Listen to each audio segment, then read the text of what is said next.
Hello, world.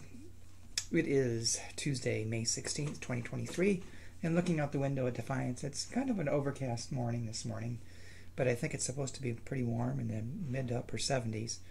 The devotion for today is entitled Keep Christianity Weird, written by Quinn Caldwell. Excuse me.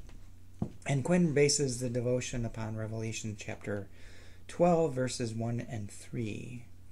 A great portent appeared in heaven, a woman clothed with the sun and the moon under her feet, and on her head a crown of 12 stars. Then another portent appeared in heavens, a great red dragon with 7 heads, and 10 horns and 7 diadems on its head.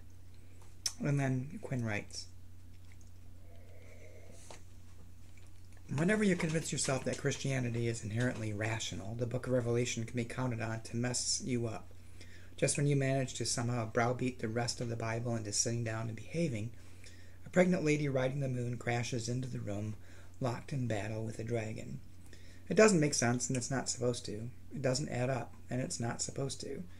Whatever else it is that it is supposed to be doing, for sure, it's there to upset anybody too well-behaved, too powerful, or too complacent. Some of us and some of our churches have managed to convince ourselves that Christianity is fundamentally sensible, easily harmonized with modern worldviews.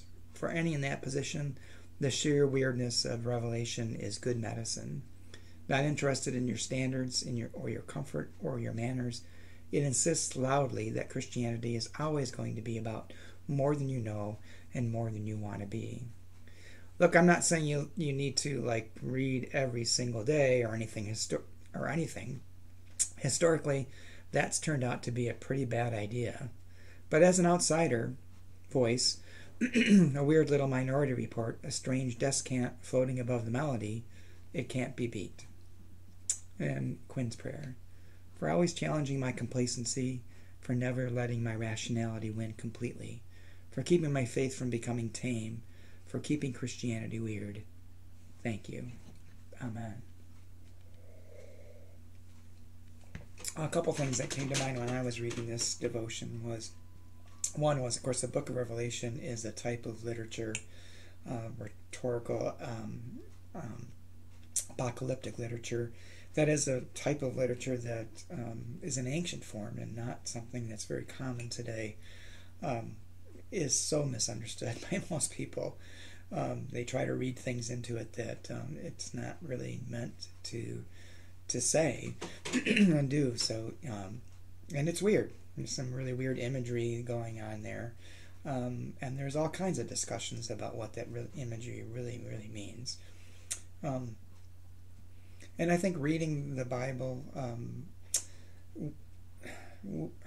without really understanding how each of the texts were written, to whom they were written, the culture and the history of what was going on at the time of it being written, the intent of the writer, the language that is used, the translation difficulties, because in some cases, some of the ancient Hebrew, for example, is lost to us. We're guessing, scholars are guessing at what the meaning of some words are, because there is no current modern equivalent or a derivative of it that scholars are aware of. So it's weird, like Quinn said. But it's something that can challenge you to think differently, especially if you engage a text in conversation with other people and other interpretations. You might find some guidance in your own life, and you might find things that are just weird. Well, I hope you have a good day. I'm sorry to cut it a little short today, but I'm under a time crunch this morning, having to be in another location. So hope you have a good day, and hope to talk to you again tomorrow.